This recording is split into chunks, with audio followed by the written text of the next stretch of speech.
are referring to the world who haven't accepted Jesus Christ. At ganun yung mangyayari sa kanila. Ano mangyayari sa kanila? Jesus will come a thief in the night, and ano mga encounter nila? Sudden destruction. Because they are not ready for Jesus Christ. Labor pains. Taas dito yung mga nanganak ng walang epidural. Tama ba yung term ko? Nang walang anesthesia. Gaano kasakit? Di ba hindi nyo ma-describe? Basta masakit.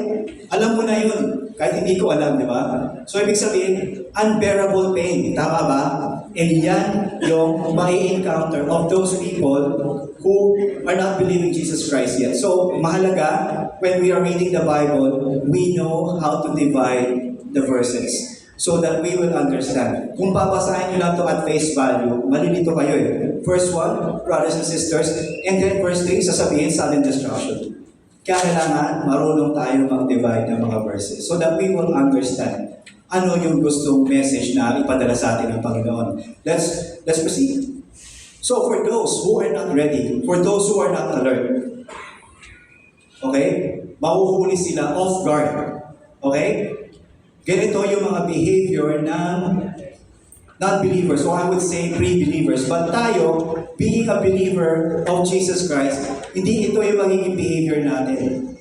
Our behavior should be and will be, since we are believers of Christ, this is our behavior. But you, brothers and sisters, pertaining to us, right, pertaining to us, are not in darkness, so that the day will overtake you like a thief, for you are all sons of light and sons of day. We are not of night nor of darkness. So then, let's not sleep as others do, but let's be alert. Yeah, let's be alert and be sober. For those who sleep, sleep at night, and those who are drunk, get drunk at night. So how to live in the last days? Ano sinasabi sa atin? Let's not be, and we are not really the children of the dark. We are the children of the light. If we belong to the children of the light, ang instruction sa atin is let's be alert and let's be sober. If I will put this into a table para mas ma-imagine natin what is really happening on that verse, who are those member or children of darkness? Kayo ba yun?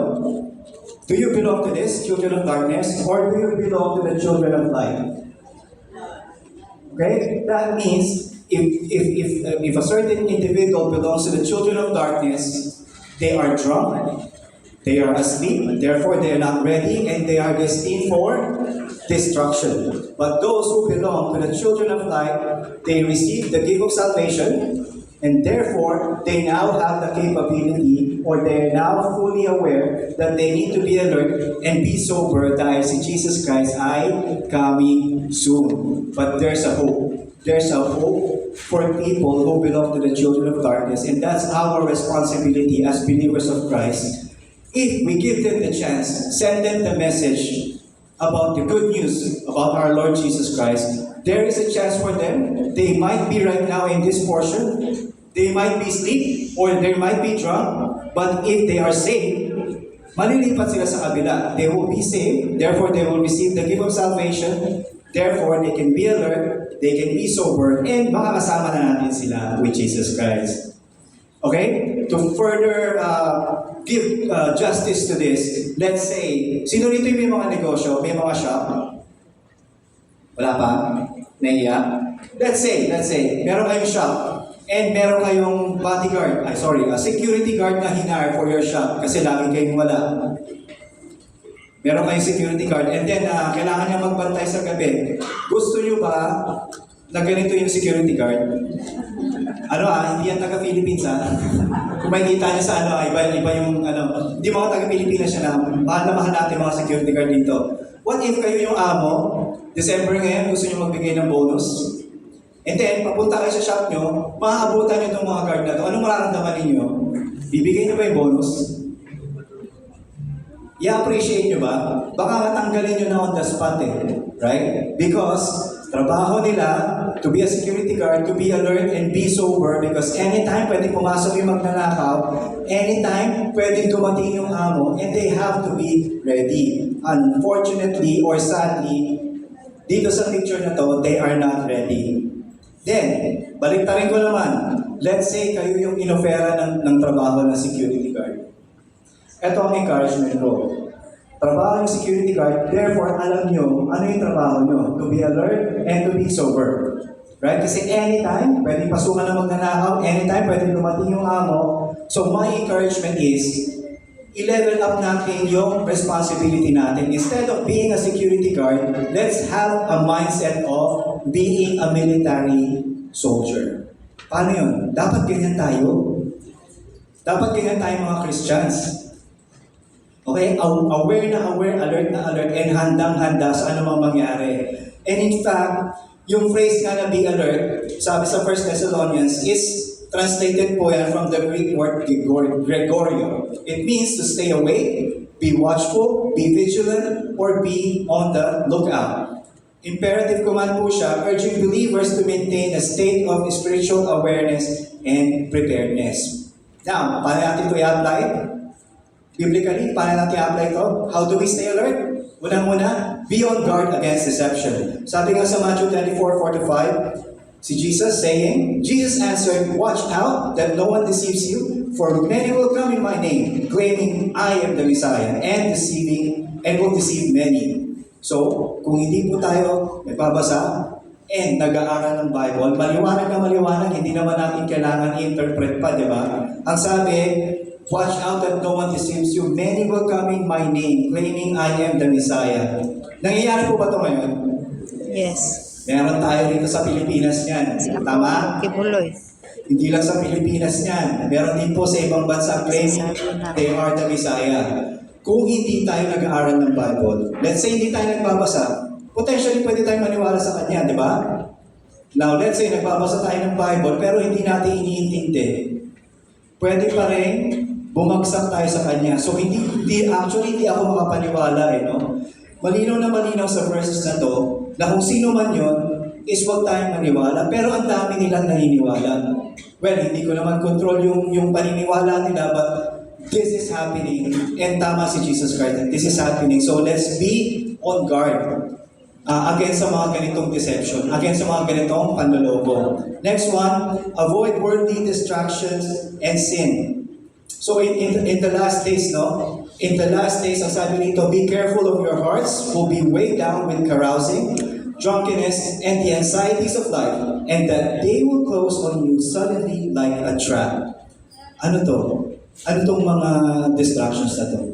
December, di ba? Ano meron sa December? Bukod sa Christmas party, Christmas vacation. This verse is telling us, asan ang priority natin para sa Panginoon? Christmas vacation. Anong naiisip natin? Sadly, sa ibang iniisip natin, time of go for everything. Sadly, it includes God. Diba? Kami, ang ginagawa namin, every time we spend vacation, kunyari sa Tagaytay, sa Baguio, saan pa ba? Sa Pampanga, sa Clark, we make sure always, saan may malapit na CCF dyan? Para the next day, bago tayo umuwi, mag-worship service muna tayo sa church na yun so that hindi natin makalimutan ang priority natin para sa Panginoon. Sadly, nangyayari ngayon yan sa sobrang busy natin, minsan even our Sundays, even our Sabbath day, naku-compromise because ang daming nangyayari sa mundo and we always feel na kailangan natin mag-participate sa mga activities na yon except praising and worshiping God. Tama ba ako? Agree po ba kayo? Hindi ko naman sinasabing lahat kayo, Hindi ko naman sinasabi. But it happens. Diba? Minsan di natin maiwasan. But it is happening. That's why ngayon tinuturuan tayo to avoid worldly distractions and sin. Next, watch and pray. Pakibasa nga po Luke 21:36. Ready, set, go. Be always on the watch and pray that you may be able to escape all that is about to happen, and you may be able to stand before the Son of God. Okay, be watch and pray. Bakit napaka-importante ng praying? Because ang daming attacks ng spirit. Ang daming way para tayo ma-deceive ng enemy. Kaya kailangan natin mag-pray is because we need the power and the filling of the Holy Spirit because we cannot do it on our own. Hindi natin kaya to. Okay? Kailangan natin ng higher being, which is the Holy Spirit. Example, kilala niyo si Apostle Peter, right? Ano sabi niya? Ano sabi ni Apostle Peter? Ano sabi ni Peter kay Jesus? Jesus, kung aarestuin ka nila, kung ikukulong ka nila at papatayin ka nila, kasama mo ko, hindi kita iiwan. Natandaan niyo yun? O ano nangyari? Anong ginawa ni Peter? Doon nagkapahama ka na. Anong ginawa? Deny. Dininay niya si Jesus Christ not once, not twice, but 3 times. Kasi akala ni Peter, kayang-kaya niya on his own. Pero hindi naman talaga niya kaya. So therefore, hindi rin natin talaga kaya on our own will. Kailangan natin ang Panginoon. That's why we are always encouraged to pray. Tapos, ano pa? Next is encouraging one another. Encouraging one another means, sa 1 Thessalonians 5:11, therefore, encourage one another and build each other up, just as in fact you are doing. So how we are doing this as a family? Kami, most of the time, every Sunday, we will make it a point to attend Sunday service on site. Because doon namin nararamdaman, when we are attending Sunday service on site, doon namin nararamdaman yung true form of encouragement. Okay? We attend Sunday service para maka-encourage kami sa iba. We attend Sunday service para may ma-encourage din kami. We don't know kasi online kung sino yung mga malungkot, pupunta rito malungkot, kung sino rito yung may problema na umaattend dito. You cannot see that online. Agree ba kayo? If you want to be a blessing to others, you have to see their faces. You have to talk to them. Therefore, you will have the opportunity to pray for them and encouraging them. Yun po yung benefit why we prefer to attend Sunday services on site. No, I'm not discounting yung mga umaattend ng online. I know you have personal reasons sometimes kasi hindi nga maiwasan. Just like us. Nung last time, like 2 weeks ago, nagkaroon ng dengue yung bunso kong anak, we have no choice. Kasi nasa hospital pa rin siya Sunday. So wala kaming choice. Hindi kami maka-attend ni Mrs. So, online kami. The miracle about that, pagkatapos ng Sunday service, online watching online, dumating yung nurse. And ano sabi ng nurse? Makakalabas na po yung anak niyo. Dismiss na po siya. And sagot po ng insurance lahat ng expenses niyo sa hospital. Amen, di ba? Nakakatuwa na. You just need to be obedient. Okay? You just need to be encouragement to others. Pwede nila tayo ma-encourage, pwede tayo maka-encourage sa iba. And it's only possible if we are seeing their faces. And that's the purpose of attending as family, attending Sunday service on site. Ano po ulit ang title natin? Not enough time. How to live in the Not last enough time, how to live in the last days. How to live in the last days, we need to be alert. We need to be watchful. We need to be ready.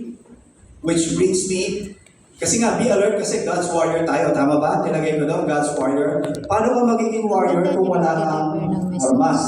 Or kung wala kang protection sa katawan? Which leads me to the second point. We need to be armed with God's weapons. Ano ba itong weapon na to? So, to live in the last days, bakit kailangan natin protection na ng sarili natin? You know why? In the last days, there's a high chance na pwede mangyari sa atin ito.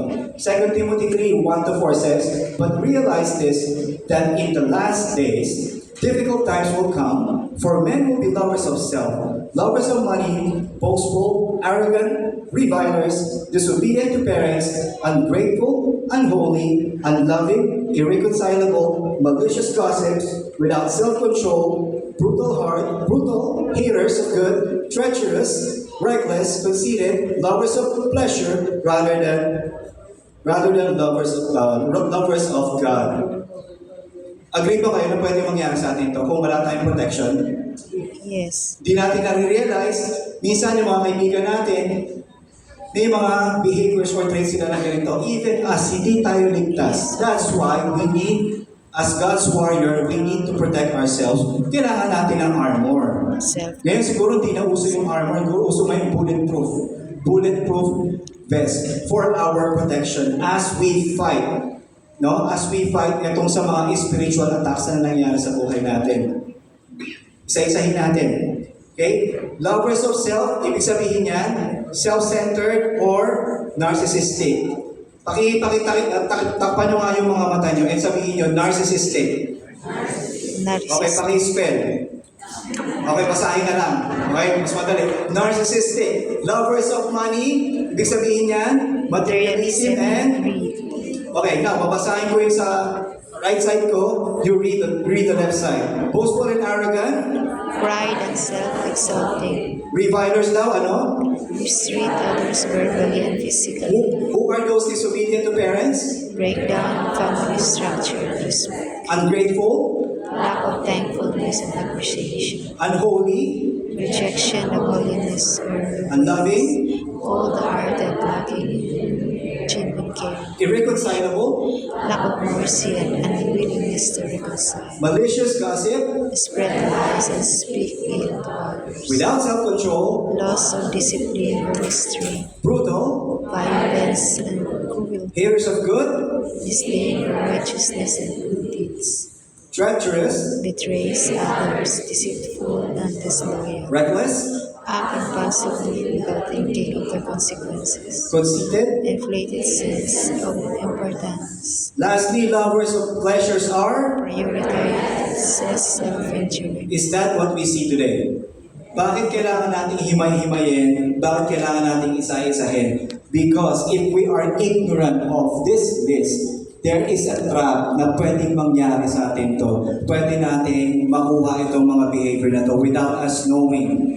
And that's why it's very important that we need to have an armor of God. Because at the end of the day, we don't want to be this person. Lovers of self, lovers of money, lovers of pleasure, lovers of anything but God. Gusto nyo ba yun? Maging ganun tayo? Tapos darating si Jesus Christ. Hindi natin gusto mangyari yun, di ba? Kaya nga, I'm very thankful, modern times, sa time natin, meron na tayong Bible. And meron na tayong Bible, naka-detail pa kung ano yung mga dapat nating iwasan. Naka-detail pa kung ano yung pwede mangyari sa atin para fully alert tayo whatever happens. Amen po?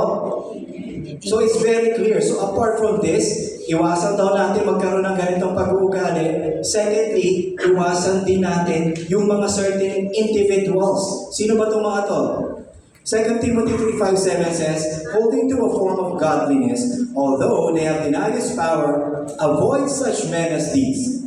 For among them are those who enter into households and captivate weak women, weighed down with sins, led on by various impulses, always learning and never able to come to the knowledge of the truth. Alright? So based on the scriptures, meron tayong dalawang kaaway. Ano yun? The world. Kaaway natin ang the world, and kaaway natin mga other people na ginagamit ni devil to deceive us. So, para maging protected tayo, dito na tayo pupunta. Ano ba yung sinasabi kong armor of God? Ano ba yan? Puntahan natin. Sige. So, verses 8 and 10, this is the armor of God. But since we are of today, let us sober, having put on the breastplate of faith and love, and as a helmet, the hope of salvation. Ano yung breastplate? Faith and love. Ano yung helmet? The hope of salvation. For God has not destined us for wrath, but for obtaining salvation through our Lord Jesus Christ, who died for us, so that whether we are awake or asleep, we will live together with Him. Okay? Ano ba yung ginamit na metaphor or analogy? Breastplate. Bakit kailangan ng breastplate? Ano yung pinoprotektahan ng breastplate? The heart. Kasi mahirap nang lumaban kapag na-pierce na yung heart mo. Helmet, ano yung pinoprotektahan? The mind, the thoughts. Tama. So, kailangan natin yung dalawang armor na yon. Isa-isahin natin. Let's break it down. Ito yung itsura ng breastplate for imaginary purposes lang. Okay, unahin natin. Breastplate of faith. What is faith ba? Para sa inyo, what is faith? Ayon sa Bible, faith is all about Hebrews 11:1. Now, faith is the assurance of things hoped for, the conviction of things not seen. Ano example nito? Nagpunta kayo rito, you have faith in God, na may matututunan kayo. You believe in Jesus Christ. That's also faith. Ano pa example ng faith? Sabi ni Jesus Christ, you share the gospel, share the good news, and that's also faith of doing that. Ano pa ba? Kasi pag wala tayong faith, okay? Pag wala tayong faith in Jesus Christ, wala tayong breastplate of faith. Ano pwedeng gawin ng enemy? Ano pwedeng gawin ng devil? Struggle tayo sa doubt, sa worry. For example, mga students, nag-take kayo ng exam. Nag-aral kayo. Pero